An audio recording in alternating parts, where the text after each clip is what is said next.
Assassinato na subida da terceira ponte em Vila Velha. Tio e sobrinho foram mortos a tiros. Eles estavam em um carro de luxo quando foram surpreendidos por criminosos em outro veículo.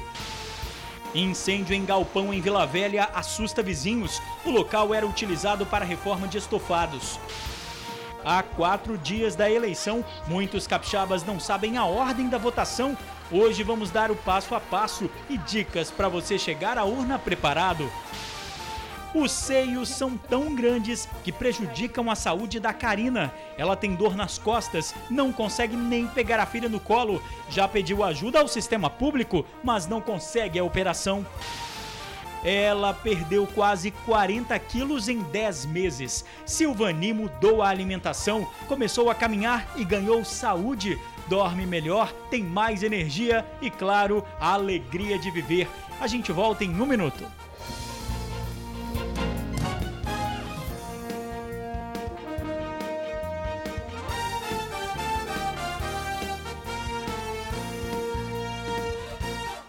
Olá, boa noite. Tio e sobrinho são assassinados na subida da terceira ponte em Vila Velha. O crime, em horário de grande movimento, assustou moradores da Praia da Costa. No carro cravejado de balas em plena Avenida Antônio Ataíde, em Vila Velha, estava Gilmar Tadeu Silva de Oliveira.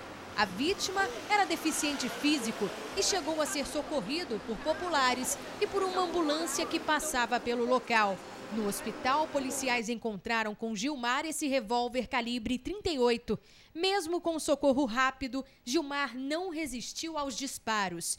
Na Avenida Carioca, a poucos metros, o corpo do sobrinho de Gilmar, Geraldo Tadeu Silva Oliveira Filho, de 17 anos, foi assassinado com mais de 10 tiros. A versão contada por uma das testemunhas é que Geraldo aguardava pelo tio neste local. Quando Gilmar chegou de carro na outra avenida, Geraldo foi até o encontro dele. Enquanto conversavam, bandidos surpreenderam tio e sobrinho com tiros. Geraldo ainda conseguiu fugir, veio correndo até o carro dele que estava estacionado.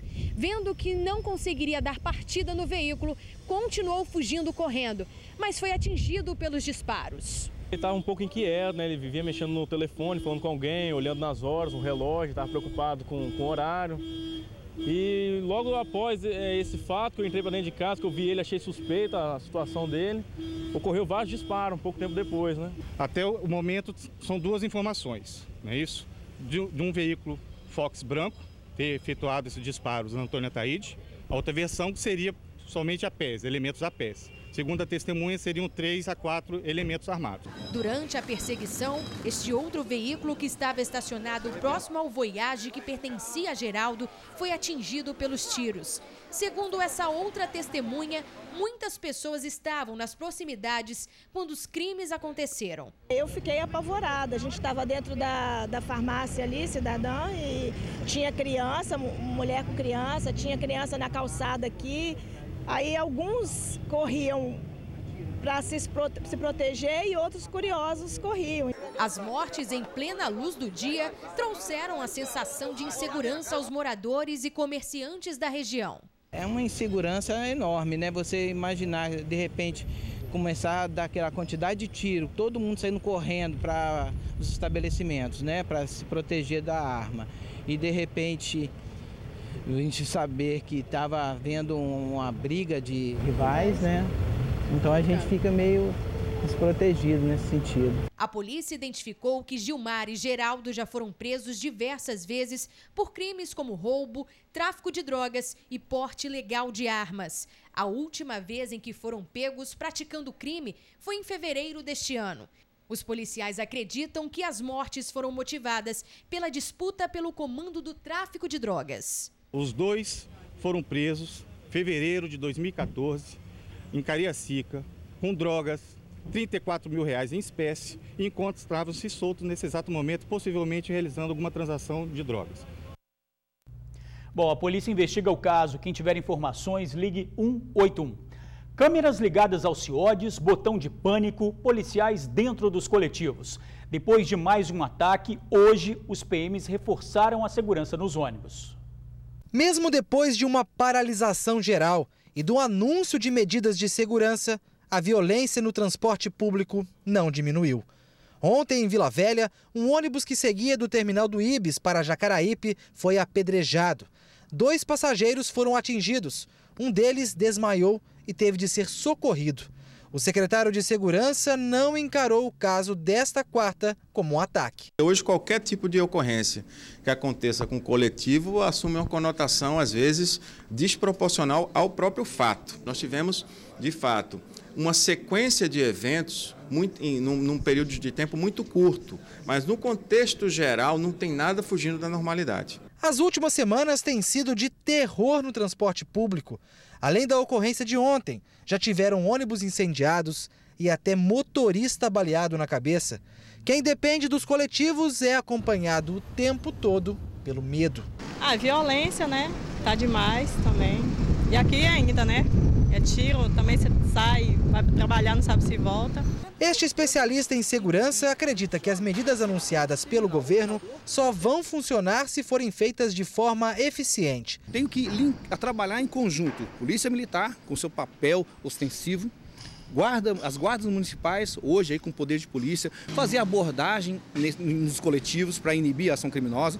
Nós podemos ter um trabalho junto com a Polícia Civil, levando essas informações para que ela possa fazer o papel dela de investigação. Quando eu tenho esse conjunto, essa harmonia trabalhando, eu consigo eficiência. Trabalhar de forma isolada, nós não iremos chegar a local nenhum.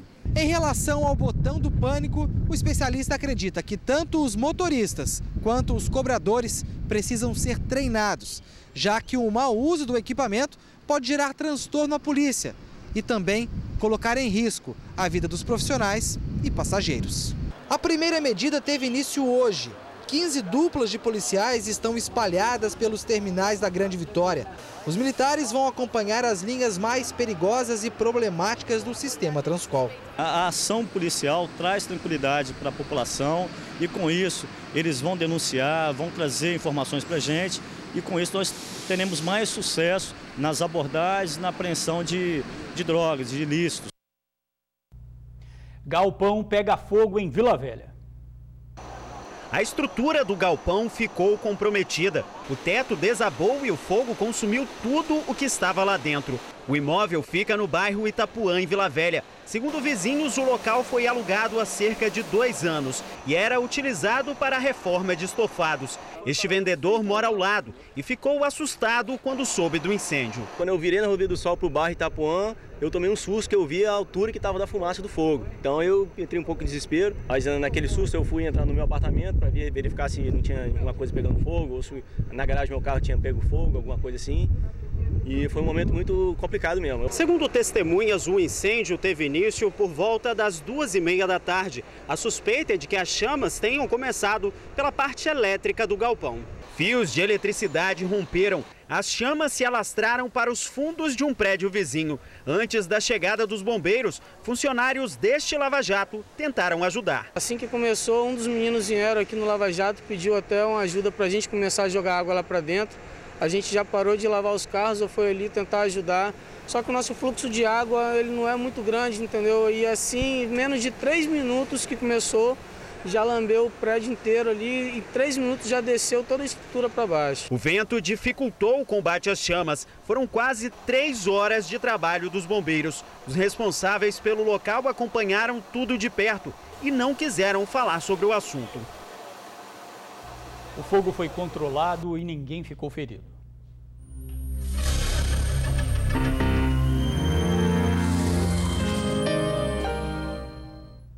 A jovem tem os seios tão grandes que afetam até a saúde dela.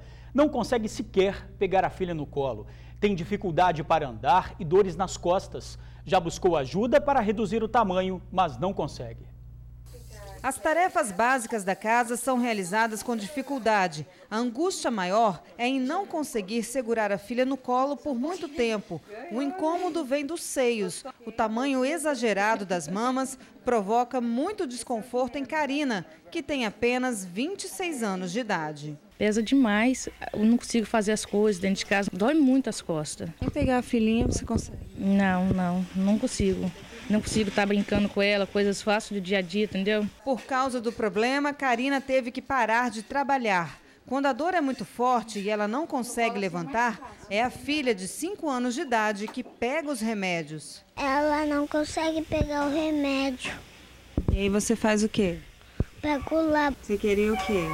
Que a mamãe não ficasse triste. Karina precisa urgente de uma cirurgia plástica, mas não tem dinheiro para pagar por ela.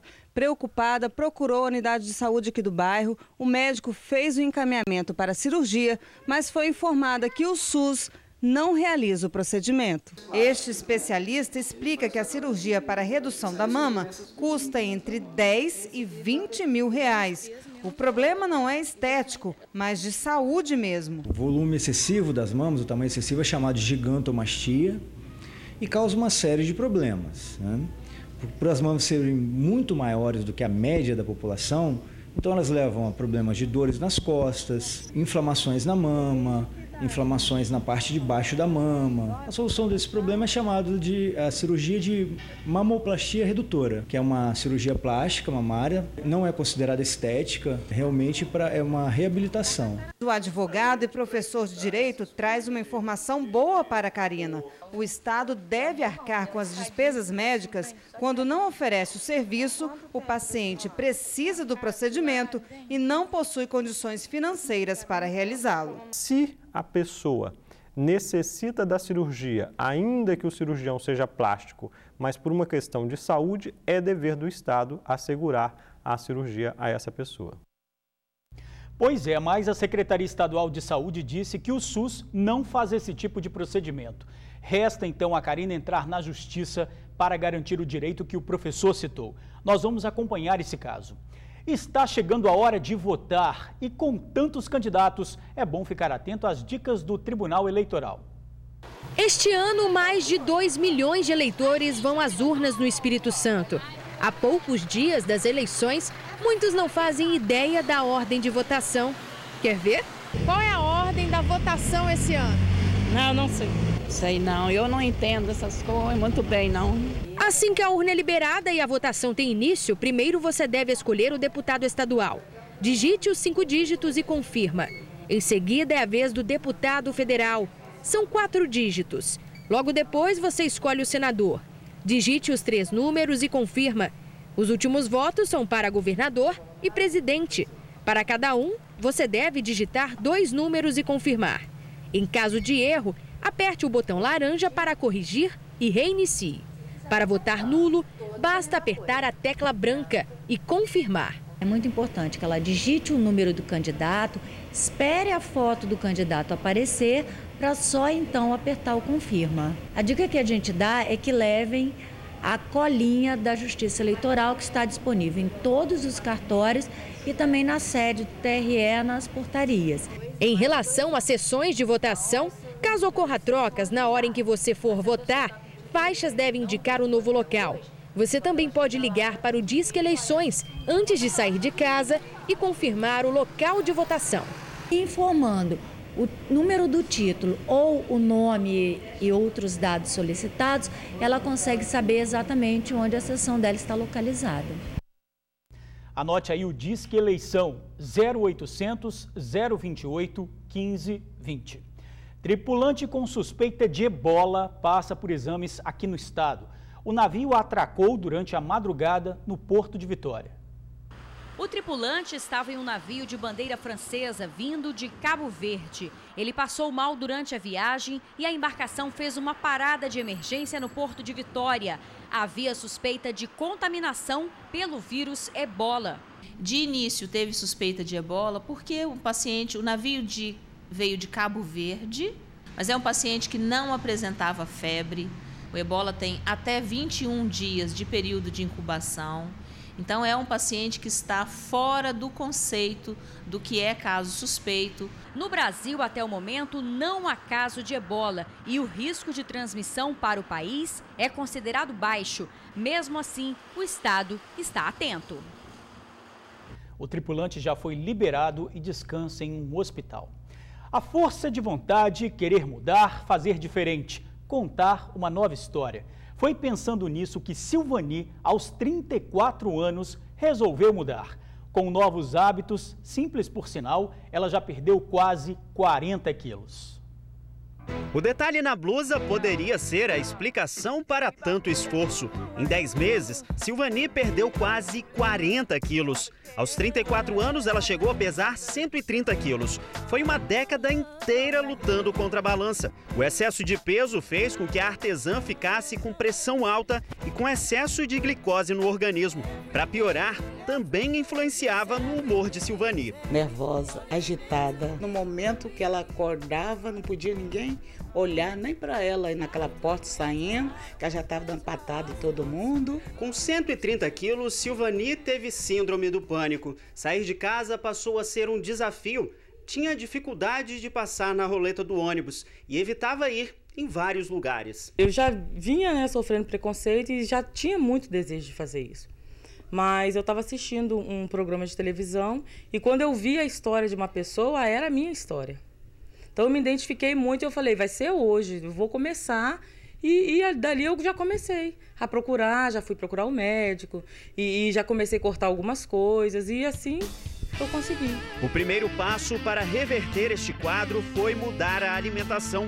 Antes, doces, frituras e refrigerantes não podiam faltar. Agora a mesa de Silvani está assim, repleta de frutas e alimentos naturais. Pela manhã não abre mão do suco natural. E no prato, salada é item obrigatório. As pessoas já estão acostumadas a comer errado, acha que aquilo vai trazer benefício para ele e não vai trazer. Às vezes passa por uma frustração e acha que vai descontar no hambúrguer, no cheeseburger, na pizza, no chocolate e não é por aí. É melhor você resolver a questão e deixar para comer depois. O resultado da mudança de vida pode ser visto nas roupas da artesã. A calça que era tamanho 62 mudou para 48. O calçado também caiu 2 números, de 40 para 38. Mas o que mais mudou na vida de Silvani foi a autoestima. A mulher que antes tomava medicamentos, não queria sair de casa e dormia mal, agora está mais feliz e quer ajudar quem tenta perder peso. Se você hoje quiser, faça, comece agora, comece cortando, mude a sua vida, mude a sua alimentação, vai se exercitar, vai fazer alguma coisa, mas eu não tenho dinheiro, vai caminhar na rua. Eu também fui caminhar na rua, não tive condições no início de estar indo para uma academia. Eu também estou criando um grupo para estar ajudando as pessoas, se as pessoas quiserem. Porque hoje nós temos muita dificuldade de pessoas que querem, precisam, mas não tem assim, aquele incentivo, aquela força de vontade. Eu fui incentivada.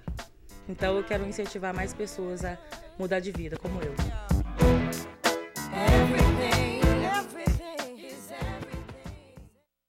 Que exemplo, hein, Silvani? Eu vi a sua história no Facebook e realmente você já é uma vencedora. E como você disse, tem que continuar, né? Bom, contato com a Silvani é só entrar no Face dela, Silvani Vicente da Hora. E em instantes, bandidos rendem motorista e roubam carga de computadores avaliada em quase R$1,5 milhão de reais. A gente já volta. Bandidos rendem motorista e roubam carga avaliada em mais de R$1,5 milhão de reais. O motorista foi rendido na BR-101 Sul, em Cachoeiro de Itapemirim, por 5 homens armados com fuzis. A lateral do caminhão foi cortada e a carga de computadores saqueada.